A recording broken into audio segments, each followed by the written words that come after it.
So hello everyone. आज अब बात करने वाले हैं हम डिसीजन ट्रीज के ऊपर। तो डिसीजन ट्री यार सबसे इंट्यूटिव एल्गोरिथम मुझे लगता है मशीन लर्निंग में सबसे प्यारा लगता है मुझे। लाइक हम ट्री बेस्ड स्ट्रक्चर बना लेते हैं और चीज़ें सॉल्व हो जाती हैं। ठीक है, तो स्टार्ट करते हैं डिसीजन ट्री। तो पहले समझते हैं कि नॉर्मली मशीन लर्निंग में क्या करते हैं हम। हमारे पास कुछ डेटा होता है, लेट्स से कुछ एक्स दिया हुआ है, कुछ कई फीचर्स उसमें x1 x2 xn तक गया हुआ है। और इससे हम कुछ प्रिडिक्ट करते हैं, लेट्स से कोई वाई वेरिएबल प्रिडिक्ट करते हैं। ठीक है, और तुम्हें इस डेटा से लर्न करना है, समझना होता है। फिर तुम्हें कुछ नया डेटा दे देता है, मान लो कि एक्स हम टेस्ट कह देते हैं, वो भी एक वेक्टर के फॉर्म में है, मतलब कई सारे वैल्यूज हमारे पास। और इसे तो बताना होता है, बता भाई इसकी वैल्यू क्या होगी, वाई आई, मतलब क्या पॉसिबल कॉम्बिनेशन, क्या इसका आंसर होगा। तो learning from this data we give the result on some unknown data. ठीक है, ये तो बेसिक मशीन लर्निंग का कॉन्सेप्ट होता है, प्रिडिक्शन इसे ही कहते हैं हम, प्रिडिक्ट करना। ठीक है, तो फिर डिसीजन ट्री के कॉन्सेप्ट से अगर देखें ना, तो मेन उसमें यही होता है कि हम ट्री लाइक स्ट्रक्चर बनाते हैं और we start from a node. ठीक है, तो यहाँ से स्टार्ट करते हैं। मान लो हमारे पास डेटा इस टाइप का गिवन है, हमारे पास एक फीचर एज है, कंट्री है, इंडस्ट्री है, और कुछ लेबल या टारगेट है। ठीक है, तो हम क्या करते हैं, हम स्टार्ट करते हैं ट्री टाइप का फॉर्म करना। तो पहले हम इसमें नोड का कॉन्सेप्ट आता है, जैसे हमने ट्री पढ़ा है ना डीएसए में, बिल्कुल बिल्कुल वैसा ही है इसमें। ठीक है, तो जैसे डीएसएलआर पढ़ा है एकदम वही है। हम स्टार्ट करते हैं, एक हम नोड बनाते हैं, लेट्स कॉल इट, इसे नोड बोलते हैं। तो इसमें हम पूरी डेटा को पास कर देते हैं। ठीक है, हमारा जो पूरा डेटा डेटा दिया है सब इसमें पास कर इस नोड में एग्जिस्ट करता है। ठीक है, और हम डिसाइड करते हैं कि हम कैसे स्प्लिट कर सकते हैं। हम चाहते हैं ना, हम रूल बनाना चाहते हैं कि अच्छा, एज अगर 21 से कम है मतलब वो लीगली शादी नहीं कर सकता, मतलब कुछ ऐसा। ठीक है, इस टाइप की लर्निंग हम समझना चाहते हैं, डेटा में ऐसा क्या है। अच्छा, कंट्री अगर वो इंडिया का है तो उसकी एवरेज सैलरी ऐसी होगी। ठीक है, अगर वो कंट्री यूएसए से बिलोंग करता है तो उसके पास, मान लो क्वेश्चन है लिबल, क्या उसके पास यूएस का सिटीजनशिप होगा। हाँ, होगा, तो उसका वन हो जाएगा। समझ रहे हो, हम लोग कुछ रूल्स बनाना चाहते हैं। तो हम क्या करते हैं, हम यहाँ पे पूरा डेटा सेट अवेलेबल है हमारे पास। तो मुझसे अच्छा भाई, हम कौन सा फीचर है, कौन सा फैक्टर पकड़ लें, तो उस बेसिस पे हम डेटा को डिवाइड कर सकें, मतलब फीचर सब फीचर स्पेस में चीज़ों को डिवाइड कर सकें। और उससे क्या फ़ायदा होगा यार, उससे फ़ायदा क्या होगा कि हम बोल सकते हैं अच्छा, अगर एज इतनी है, इस कंट्री का है, इस इंडस्ट्री का है, तो अच्छा भाई इसका लेवल ये होगा, मतलब ये this belong to this category, हम ऐसा कहना चाहते हैं। तो इससे चीज़ आसान हो जाएगी ना, मतलब मुझे बता दिया गया अच्छा, इसकी एज 18 साल है, ये इंडिया का बंदा है, इसकी इंडस्ट्री टेक है। तो लेट्स से लेवल दे दिया गया कि मैंने वही रखा था कि let's say how much he earn, तो he let's say he earn less than 2 lakh rupees. ठीक है, पर मंथ। तो फिर लेवल ज़ीरो कर दिया, अगर मोर देन 2 लाख तो वन कर दिया। तो ऐसे इस टाइप का बना सकते हैं हम। तो स्टार्ट करते हैं। ठीक है, तो कैसे एल्गोरिथम कैसे वर्क करता है इसका। तो इसका एल्गोरिथम वर्क कैसे करता है, we go at a node. Node भी कुछ नहीं है, पूरा डेटा ही स्टार्टिंग में प्रेजेंट होता है। वी पिक अ फीचर, हमने कुछ भी पिक कर सकते हैं, हम एज पिक कर सकते हैं, कंट्री पिक कर सकते हैं, इंडस्ट्री पिक कर सकते हैं। ऑल द लेवल 3 फीचर्स हमारे पास हैं। कोई एक फीचर पिक किया, इस फीचर में हम एक थ्रेशोल्ड पिक करते हैं कि मतलब अगर एज लिया तो एज मान लो 20 पिक कर लिया। ठीक है, 20 हमारा थ्रेशोल्ड है। तो अगर 20 से लेस देन 20 हुआ तो एक टाइप का डेटा फॉर्म होगा, एक स्प्लिट यहाँ बनेगा। और ग्रेटर देन 20 हुआ तो इस साइड में, तो बोलते हैं इसको लेफ्ट ट्री बोल देते हैं, left sub tree, right sub tree. ऐसे डीएसए में एग्जैक्टली हम लोग सीखते हैं ट्री का कॉन्सेप्ट।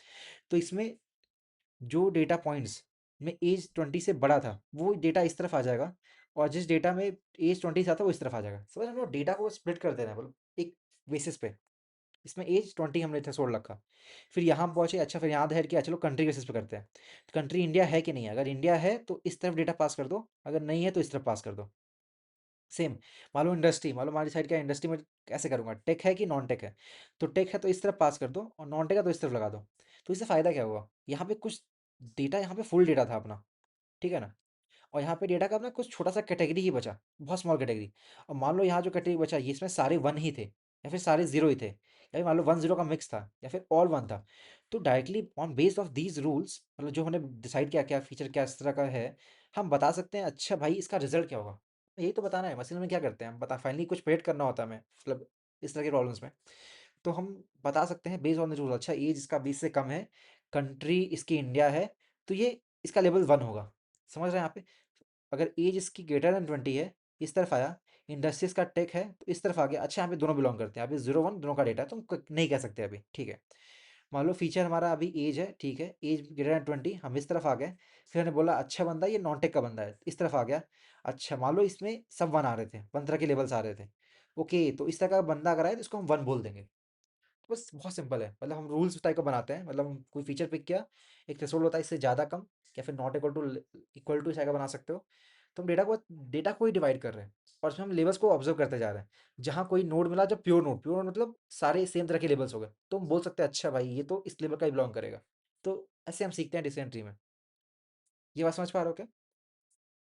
तो बेसिक कॉन्सेप्ट उसका यही है यार, मतलब वी हैव अ थ्रेशोल्ड, मतलब फीचर थ्रेशोल्ड हमारे पास होता है, और एक वैल्यू, और ये बेसिस पे हम डेटा को स्प्लिट करते हैं, बस। और कब तक करते हैं, हमारा काम क्या होता है, हमें प्योर नोड मिल जाए, मतलब हम डायरेक्टली उस डेटा के सैंपल के लिए हम बोल सके अच्छा या ये जीरो है या फिर ये वन है, या फिर कोई और लेबल, कुछ भी, कोई कैटेगरी या लेबल है, या फिर कोई वैल्यू है। मान लो कि हम रिग्रेशन प्रॉब्लम सॉल्व कर रहे हैं, तो हाँ कोई वैल्यू हो सकती है, तो वो वैल्यू बता सकते हैं। तो ये पर्पज होता है हमारा।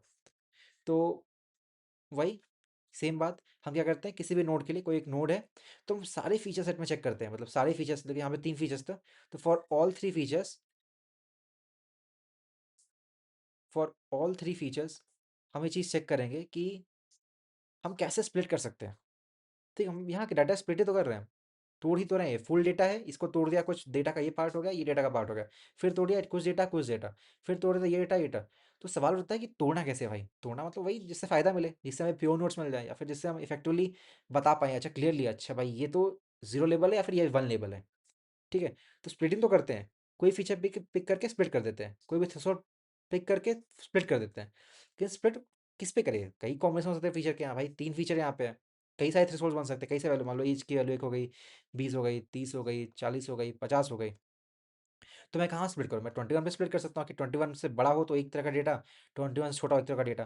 मैं 41 पिक कर सकता हूँ, मैं 40 पिक कर सकता हूँ, 40 से छोटा हो एक तरह का डेटा, 40 से बड़ा एक तरह का डेटा। तो ये कैसे थ्रेशोल्ड हम पिक करें कि हमारा डेटा इफेक्टिवली, या फिर हमें फ़ायदा मिले? फ़ायदा मतलब फ़ायदा ही देखते हैं हम उस जगह तो वही हम ग्रीडली स्प्लिट करते हैं। ग्रीडली स्प्लिट का फंडा क्या है इधर ना, कि हम सारे फीचर्स को देखते हैं, वही मतलब हम सारे फीचर्स को देखते हैं, और सारे थ्रेशोल्ड कॉम्बिनेशन को देखते हैं।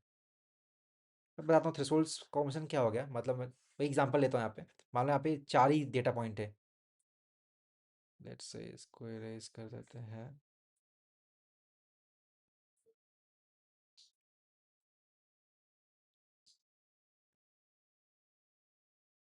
जैसे 4 डेटा पॉइंट है, 20, 30, 40 और 50, ठीक है। हो, ठीक है। तो इसको हम स्पेस स्प्रेड कैसे बना सकते हैं? तो यहाँ पे एक फीचर एज हो सकता है, हमने स्प्रेड बनाया, हम एवरेज ले लेते हैं इसका 25। तो एज अगर 25 से छोटी हुई तो एक तरह का स्प्लिट, और 25 से बड़ी तो एक तरफ का डेटा। सेम हम एज पे 35 बना सकते हैं, मतलब इसका एवरेज ले लिया। एज पे 45 बना सकते हैं, ठीक है, तो इस टाइप का बना के स्प्लिट कर सकते हैं। अब बताओ हम लोग एज 55 क्यों नहीं ले सकते? मान लो 55 ले लिया तो डेटा पूरा एक तरफ ही मूव कर जाएगा, मतलब तूने यहाँ बताया कि हम चलो हम 55 थ्रेशोल्ड रखते हैं। मैंने यहाँ बोला कि लेट्स से एज है, अगर वो 55 से बड़ा हुआ तो इस तरफ जाएगा, 55 छोटा हुआ इस तरफ हो, तो पूरा डेटा ही इस तरफ मूव कर जाएगा, या तो कुछ जाएगा नहीं, तो स्प्लिट का मतलब ही नहीं है। तो इसीलिए हम इन वैल्यूज़ के बीच की वैल्यूज़ ले सकते हैं। तो बोलोगे भाई बीच की क्यों, मतलब 24 ले लो भाई, ले लो 24, कोई दिक्कत नहीं है। ठीक है, मतलब इट विल वर्क, कोई दिक्कत नहीं होगी यहाँ पे। पर जनरली स्टैंडर्ड हम मिड ले लेते हैं, उससे काम बन जाता है। तो ठीक है, तो इतनी बात समझ में आई क्या? अभी उन्होंने क्या बात की? हम लोग बस वही बात किया कि हम लोग क्या करते हैं, हम लोग डेटा को स्प्लिट करना चाहते हैं। क्यों स्प्लिट करना चाहते हैं? ताकि हम किसी डेटा के सैंपल, किसी पार्ट ऑफ डेटा के लिए हम इफेक्टिवली बोल पाएँ अच्छा ये वन लेबल है, या फिर ये जीरो है, या फिर ये कोई और कैटेगरी है। यही पर्पस अपना यही है। फिर सवाल ये उठता है कि किस फीचर को पिक किया जाए, फिर किस थ्रेशोल्ड पे हम स्प्लिट मारें। पूरा सवाल इसी पे रहता है। तो यहाँ हम ग्रीडली पिक करते हैं, हम ऐसे स्प्लिट करते हैं ताकि वो हमारे लिए मोस्ट इफेक्टिव हो। और मोस्ट इफेक्टिव कैसे डिफाइन करते हैं वो अलग बात की बात है, ठीक है, लेकिन हम लोग बस डेटा स्प्लिट करते जा रहे हैं बेस्ड ऑन सम फीचर और सम थ्रेशोल्ड। ठीक है, तो यही बात थी। फॉर एंटायर फीचर सेट हम फीचर पिक करते हैं, थ्रेशोल्ड भी करते हैं, और trying to find the best split. ठीक है, बेस्ट स्प्लिट मतलब एक गिवन टाइम हम ग्रीडली स्प्लिट करते हैं, सबसे बढ़िया स्प्लिट मिले, बात का बाद में देखेंगे, पहले अभी का देखते हैं, ठीक है। और तो वही सवाल बनता है कि कैसे बेस्ट स्प्लिट फाइंड करें। तो कुछ कॉन्सेप्ट्स आते हैं, ऐसे एक हम लोग बोलते हैं जीनी इम्प्योरिटी करके। तो कोई नोड है, मान लो कोई एक नोड है, तो यहाँ पे हमने देखा अच्छा डेटा पॉइंट देखते हैं, ठीक है, इसमें 3 कैट्स के एग्जाम्पल हैं, 4 डॉग्स के एग्जाम्पल हैं। तो इस नोड को या तो इस रूल से मतलब कहीं कहीं कुछ रूल बना के हमने आया होगा, ठीक है, यहाँ से ऐसे कुछ बना के ऐसे बना के हम यहाँ तक पहुंचे हैं। तो हम यार इस डेटा पॉइंट सैंपल को हम डायरेक्टली कैटेड और कुछ बोल तो नहीं सकते कि मिक्स टाइप के हैं, ठीक है। तो इसी चीज़ को समझने के लिए मतलब ये डेटा जो नोड है इसमें जो डेटा है कितने प्योर है इम्प्योर है हम डिफाइन करें फॉर्मूला, एक तरह से मैथमेटिकल फॉर्मूला, ठीक है। अभी इतना ही समझते हैं, मैथमेटिकल फॉर्मूला समझो। तो वन माइनस पी के स्क्वायर, तो इसको कैसे लिख सकते हैं, तो यहाँ पे वन माइनस पी के होता है प्रोपोर्शन ऑफ कोई क्लास है, तो यहाँ पे एक क्लास कैट की एक डॉग की है, तो हो जाएगा वन माइनस 3/7 का होल स्क्वायर माइनस 4/7 का होल स्क्वायर, खत्म। यही है। तो ये है जीनी इस नोड की, ठीक है, इतना ही है। और इसको इंटू सोच भी सकते हैं यार, मतलब पी के स्क्वायर कैसे सोच सकते हैं, पी के स्क्वायर कैसे लिख सकते हैं क्या, पी के इंटू पी के वन माइनस सिग्मा। और पी के इंटू पी के क्या है, मतलब तुम किसी जगह से सेम टाइप के दो बॉल पिक कर रहे हो, दो बार पिक कर रहे हो। ये बात थोड़ा सोचना, मतलब ये पार्ट काफ़ी मतलब इंटरेस्टिंग है कि मान लो तुम्हारे पास एक बैग है, एक बैग में तुम्हारे पास 3 रेड बॉल्स है, ठीक है।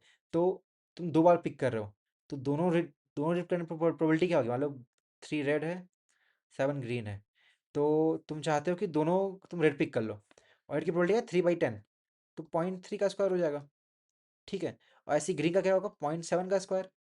और तुम चाहते हो कि तुम ऐसा ना सीख करो, तुम प्योर ना पिक करो, तो इम्प्योरिटी कैसे होगी, वन माइनस इन सबको ऐड कर दो। ये पार्ट थोड़ा सा सोचना, मतलब कि कैसे डिफाइन करते हैं हम लोग को इम्प्योरिटी निकालना है, तो ये पार्ट प्योरिटी दिखाता है, वन माइनस इम्प्योरिटी दिखा देता है, ठीक है। ये बात बाद में सोचना है, मैं ऐसे ही समझ लो कि बकवास ही कर रहा था। ये बस अभी इतना याद रखना कि हम we are trying to find the best split. और हम कैसे करते हैं, हमारे कुछ तरीके होते हैं, वी कॉल इट वही जीनी इम्प्योरिटी या फिर इंट्रोपी। तो जीनी इम्प्योरिटी का फॉर्मूला ये है वन माइनस सिग्मा पी के स्क्वायर। पी वही प्रोपोर्शन है यार किसी क्लास का, मतलब मान लो मल्टीपल्स हमारे पास लेबल्स हैं, मतलब वही बताया ना कैट और डॉग टाइप के हैं, तो एक का ये हो गया प्रोपोर्शन कितना है, एक का ये कितना है, वही स्क्वायर निकाल के माइनस कर दिया, ठीक है, जीनी इम्प्योरिटी। एक तरीका होता है इंट्रोपी, ये भी सेम पी के अपना प्रोपोर्शन ही है, one minus sigma of P के लॉग पी के, ठीक है। कैसे आया, ऐसा बाद में बात किया जाएगा, ठीक है, बस अभी फॉर्मूला एक तरह से याद ही कर लो, दो तरीके होते हैं, जीनी इम्प्योरिटी और एंट्रोपी, ठीक है। तो जिसमें ये एंट्रोपी सबसे ज़्यादा कम चेंज हो, मतलब समझ रहा, चेंज सबसे ज़्यादा हो, रिडक्शन सबसे ज़्यादा हो, तो उसी को पिक करते हैं। मान लो कि पहले जीनी अपनी 50 थी, बाद में फिर जीनी अपनी 30 हो गई, एक तरीके से जीनी 20 आ रही है, तो 20 वाले को पिक करेंगे, सबसे ज़्यादा ड्रॉप जिसमें आ रहा है, या फिर जिसकी लोएस्ट जीनी है इम्प्योरिटी सबसे ज़्यादा कम हो, वैसे पिक कर सकते हैं, ठीक है। बस समझ लो कि this are the matrix to pick या फिर decide which feature which threshold to pick, बस इतना ही है तरीका इसका, ठीक है। अब हमने क्या सोच लिया, हमने समझ लिया कि डिसेंट्री में क्या करते हैं, पूरा डेटा है इसको स्प्लिट करते जाते हैं ताकि हमें प्योर नोट्स मिलते हैं। प्योर नोट्स मतलब क्या, वन या फिर जीरो क्लियरली बता पाएँ, अच्छा भाई इस तरह का डेटा है तो यही होगा, ठीक है। फिर सवाल वही आता है कौन सा फीचर थ्रेशोल्ड पिक करें, उसके लिए हमारे पास तरीका ये होता है जीनी इम्प्योरिटी या एंट्रोपी। और क्या जीनी इम्प्योरिटी और एंट्रोपी का कॉन्सेप्ट यार क्लासिफिकेशन के लिए प्रॉब्लम के लिए यूज़ करते हैं, जहाँ कैटेगरीज होती हैं, मतलब 0 1 2 टाइप या फिर एप्पल डॉग कैट, ठीक है।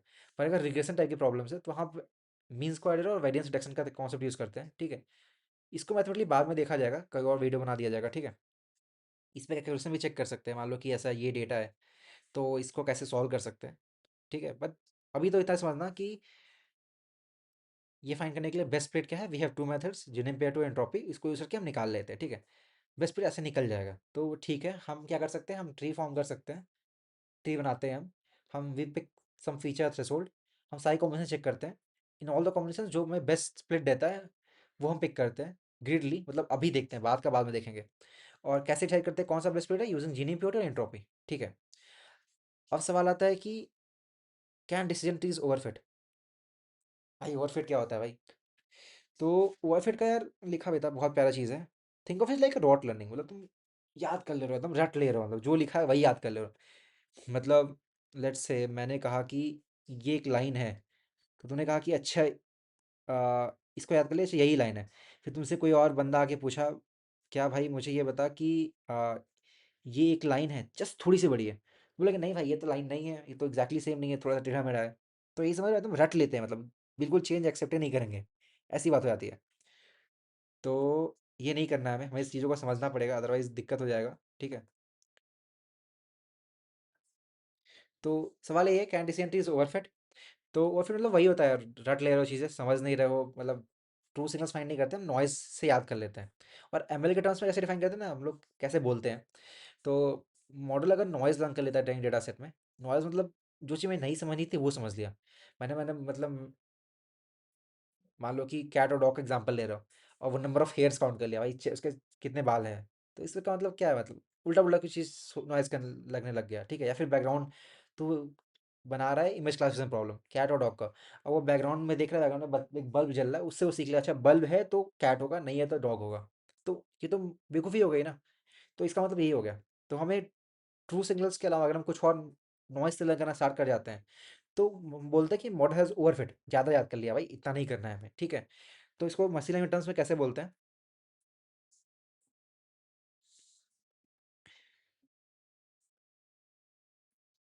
यही कि model learn noise in the training data set, ठीक है। और model which we build does not generalise well on the training data set, perform पोorly ऑन द अनसीन और ट्रेनिंग डेटा सेट। तो बेसिकली होगा भी यार, मतलब अगर तुम किसी कोई डेटा पॉइंट है, मान लो ट्रेनिंग डेटा सेट हम बोलते हैं क्योंकि इस पे हम ट्रेन करते हैं मॉडल अपना, इसको अच्छे से तुमने रट लिया, मतलब ऐसा बोल दिया कि अच्छा यही सी सत्य है हमारे लिए, इसी पे याद कर लिया। अब तुमने थोड़ा डेटा सेट एक नया दिया मैंने जो थोड़ा सा चेंज था, सही मतलब कुछ हल्का सा चेंजेस था, फिर तुम उसको अच्छे से कैप्चर नहीं कर पाओगे। इसको समझा जाएगा, इसको एग्जांपल बहुत बढ़िया बढ़िया दूंगा एक। इसको समझते हैं ना, इससे तुम्हारी पूरी क्लैरिटी आ जाएगी, तुम्हारी पूरी डिसेंटी ऑलमोस्ट समझ जाओगे, ठीक है। लेट्स टेक दिस एग्जांपल, बहुत ध्यान से समझना, ठीक है। ध्यान से सुनना, समझ जाओगे। तो हमने क्या किया, हमने एक लेट्स से एक डेटा सेट दिया है मुझे। ये हमारा एज का रो है, एज। और ये हमारा है कि एक रो एक्सेस है। ये दो फीचर, एज का फीचर और एक है वर्किंग आवर्स पर डे, ठीक है। दो फीचर हमारे पास थे, और मैंने हमारे ये डेटा पॉइंट्स हैं, ठीक है। और मैंने दो बना के रखा है, बंदा इतना एज उम्र का है, इतने घंटे काम करता है, तो how much he earn. Let's say अगर वो उसकी मंथली इनकम 2 लाख से कम है तो जीरो, भाई 2 लाख बहुत होते हैं, फिर भी 2 लाख से कम है तो जीरो, 2 लाख से ज़्यादा है तो वन डाल देता है, ठीक है। तो मैंने सोचा कि ठीक है, मान लो कि एज कम है, बहुत काम करता है, एक्सपीरियंस का, फिर भी ही अर्न्स अ बिट लेस, ठीक है। तो मैंने इसको जीरो में डाल दिया। और इधर मैंने एक रखा है कि एज बढ़ती आती है, कम घंटे काम करो एक्सपीरियंस के साथ तुम यू अर्न मोर, एक तरह से जेनरिक जेनरिक चीज़ है, ठीक है। यहाँ मैंने कुछ प्लॉट सुना दिए। पर ऐसा भी होता है कोई बंदे, मतलब they are like let's say as, they are experience guys, but उनका डोमेन ऐसा है या फिर वो काम ऐसा करते हैं कि even the work for long hours per they don't earn much, ठीक है। कुछ जब में डाल दिया कि जीरो का, 2 लाख से कम सैलरी, एज बहुत है लेकिन, ठीक है। कुछ बंदे होते हैं भाई कम एज में कम मेहनत करते हैं लेकिन मचाते हैं, बहुत अच्छा करते हैं भाई। तो लेट्स से ऐसे डेटा पॉइंट यहाँ पे हैं, ठीक है। तो ये हमारा डेटा सेट हो गया। डेटा सेट का फील आ रहा है क्या? मतलब ये तो समझ लो ये काइंड ऑफ जेनरिक ट्रेंड है अपना। और ये तो काइंड ऑफ मैंने थोड़ा नॉइस है फिर तो और रैंडम पॉइंट डाल दिया था। और ये दो काइंड ऑफ आउटलायर्स है, समझ लो, ठीक है। तो मान लो मैंने इस पे ट्रेनिंग स्टार्ट की, डिसीजन ट्री से मुझे मुझे समझना है डेटा सेट, ठीक है। कैसे मैं अब अपना एल्गोरिथम से कैसे लर्निंग स्टार्ट करूंगा, ठीक है। यहाँ से ध्यान सुनना, सबसे मजा चीज़ यहाँ से होगी, यहाँ होगी। तो यहाँ मैंने पूरा डेटा पास कर दिया, फुल डेटा सेट पास कर दिया, ठीक है, फुल डेटा। अब मैं डिसाइड किया, मैं एज, मैं पहली बाउंड्री ड्रॉ करूंगा। मैंने ये डेटा को ऐसे यहाँ पे स्प्लिट मार दिया, इस बेसिस पे ऐसे। तो देखा अच्छा, अगर एज अगर मान लो 32 पे आ रहा है, तो एज 32 से कम है, तो ये डेटा हो जाएगा 32 ज़्यादा, इधर का डेटा। एज 32 से अगर 32 से कम है तो इधर आ गया ये डेटा पॉइंट, और 32 से ज़्यादा एज डेटा पॉइंट, ठीक है। अब आगे चलते हैं। अब मैं देखा कि यहाँ देखो, अगर मैं यहाँ एक लाइन ड्रॉ कर दूँ इस बेसिस पे, अगर अगर मैं वर्किंग आवर्स को 3 या 4, मान लो 4 के स्प्लिट किया मेरा, 4 के ऊपर है को सब एक तरह के ही हैं, देख रहे हैं, सब रेड रेड हैं। तो अगर मैं 4 पे एक स्प्लिट मार दूँ तो बहुत ईजिली मैं कैप्चर कर पाऊंगा ये डेटा पॉइंट्स को। तो यही तो पर्पस है ना यार, हम लोग क्या चाहते हैं, हम लोग चाहते हैं कि हम ऐसा प्योर नोड बना दें, मतलब एक नोड बना दें जहाँ हम ऑल दोज डेटा पॉइंट्स या samples belong to single category और लेबल, एक पर्टिकुलर कैटेगरी ही हो एक नोड में, तब मजा आ जाएगा। फिर तो डायरेक्टली तुम बोल दोगे। तुमने क्या किया, एज लेस देन 4 मारा, तो ये एज लेस देन 4 में ये डेटा पॉइंट अपने आ गए, ये वाले, एज लेस देन 4 ये आ गया, ठीक है। तो ये इधर आ गया अपना एज लेस देन 4। और मेरा एज ग्रेटर देन 4, तो इसमें अपना ये डेटा पॉइंट आ गया, ये वाला। और ये इधर जा रहा है, ये एज ग्रेटर देन 4 है। अब देखा एज ग्रेटर देन 4 में भाई, तो पूरे भाई ये तो जीरो वाले हैं, देखो सारे जीरो वाले हैं, ऑल रेड। खुशी खुशी भाई, ये तो प्योर नेट हो गया। मैं बोल सकता हूँ अगर भाई एज अगर 32 से कम है और वर्किंग आवर्स 4 से ज़्यादा है, तो ये सब रेड वाले हैं, मतलब सबका जीरो लेवल है। वही ऐसे ही करते हैं, ये डिसीजन ट्री ऐसे ही फॉर्म करते हैं, ठीक है। अब फिर क्या किया हमने, लेट्स से इरेजर, इसको हटाते हैं, इसको हटाते हैं, इसको हटाते हैं, ठीक है। अब इसमें देखते हैं, यहाँ पे देखोगे यार, तो अगर फिर हम स्प्लिट मारते हैं, देखते हैं कि यहाँ पे मिक्स्ड है, तो हम चाहते हैं कि प्योर मिले हमें यार, मतलब हम और अच्छा स्प्लिट कर सकते हैं और अच्छे से बना सकते हैं अपना प्योर नोड। तो हम यहाँ पे देखा कि अच्छा एज भाई अगर 26 से कम है तो ये तो प्योर ग्रीन वाले आ रहे हैं, और 26 से ज़्यादा है तो पूरे रेड वाले आ रहे हैं। तो 26 से स्प्लिट मारा, 26 से कम तो ऑल ग्रीन आ गया, 26 से ज़्यादा तो ऑल रेड। अब देखो प्योर सैंपल मिल गया। तो रूल बना सकता हूँ, अच्छा अगर एज अगर 32 से कम है, वर्किंग आवर्स 4 से कम है, एज अगर 26 से ज़्यादा तो ऑल रेड। फुल डेटा, पूरा डेटा सेट में देखा मैंने, अगर एज अगर 32 से कम है, ठीक है, वर्किंग आवर्स 4 से कम है, एज अगर 26 से भी कम है तो सारे ग्रीन, ये सैंपल में कवर कर लिए। तो बात समझ पा रहे हो? सेम फॉर इधर हम लोग आए, हमने बाउंड्री ड्रॉ किया एट 40, लेट्स से 3 या 4 पे, 43 पे मैंने ड्रॉ कर दिया। इससे कम जो डेटा पॉइंट है इस तरफ वाले, ये प्योर ऑल ग्रीन में चले गए, और सब जिससे ज़्यादा रेड में चले गए। ठीक है, देख रहे हो हम लोग प्योर नोट्स फॉर्म करना चाह रहे हैं। तो इसमें क्या हो रहा है ना, मतलब ये बहुत छोटे छोटे स्पेसिफिक रूल्स निकाल ले रहा है। ये देख रहा है हम लोग, ये सब चीज़ें हैं, मतलब ये बहुत स्पेसिफिक हो जा रही हैं। तो मान लो अगर मैंने अचानक से एक डेटा पॉइंट एक ग्रीन डाल दिया इधर, ग्रीन ऐसे, तो ये क्या करेगा ना, एक और बाउंड्री ड्रॉ कर देगा इधर, ट्राई करेगा एक और स्प्लिट मार देगा, अच्छा बाई दिस लाइक दिस, ऐसा कुछ बना देगा। यहाँ पे ऐसा वो पैरेलल होगा इसके, ऑर्थोगोनल बाउंड्री से ड्रॉ करता है, इस तरह का ड्रॉ करेगा, तो फिर इन दोनों का स्प्लिट मार देगा। तो देख रहा है, मतलब ये बहुत स्पेसिफिक चीज़ याद कर लेता है। फिर मान लो कि एक डेटा पॉइंट रैंड इस टाइप का आ गया, ये बहुत कॉमन डेटा पॉइंट होगा, लेट्स से मैंने डे नेट इस पर टेस्ट करना है, मैं डेटा कोई ऐसा दिया इस टाइप का कि लेट मी पिक ग्रीन, यहाँ पे आ गया कि इस फोटो पेज बड़ा है कि ही पिक्स ही अच्छा अर्न करता है, ठीक है। तो यहाँ पे डायरेक्टली तो बोल देगा कि ये मान लो इसमें मैंने टेस्ट करा, जैसे हमारा टेस्टिंग डेटा सेट है, तो वाइल दिस एल्गोरिथम एल्गोरिथम हमारा क्या क्या क्या क्या कहेगा वो, अच्छा वो देखेगा एज की क्या है भाई, 32 से ज़्यादा है, कोड इधर जाओ, ठीक है, 32, अच्छा ये बाउंड्री 32 से ज़्यादा है, इधर जाओ। फिर यहाँ पे देखा एज 43 से ज़्यादा है कि 43 से छोटा है, ओके 43 से ज़्यादा है, इधर आ जाओ।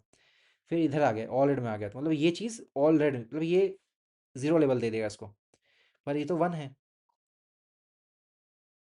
लेकिन अगर हम क्या करते, अगर हम इस स्प्लिट को यहीं पे रोक देते, let's say we stopped here, तो यहाँ पे क्या करता है, वो चेक करता है 32 बड़ा है, ठीक है, मतलब यहाँ मेजोरिटी क्या है, ग्रीन, ऑल ग्रीन बोल दो, तो इसका आंसर ग्रीन होता।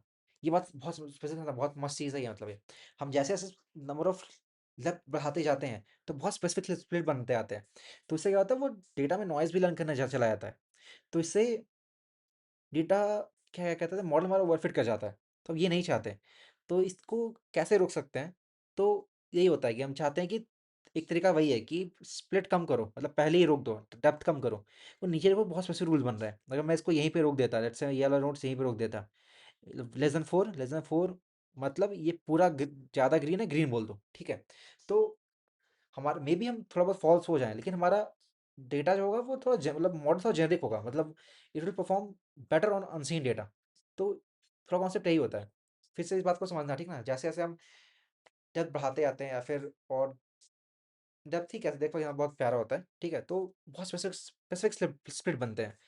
तो इससे कारण यही होता है कि हम लोग चीज़ें रटने या फिर याद करने लग जाते हैं, जो कि हमारे लिए सही नहीं है, ठीक है। तो इस ओवरफिटिंग को कैसे रोक सकते हैं? तो वही है, वो what happens if new data come in, मैंने एक एग्जांपल दिया, न्यू डेटा कम इन तो कैसे हैंडल कर सकते हैं, ठीक है। बस पास करते जाओ, जहाँ पहुंचे वही आंसर कर दो।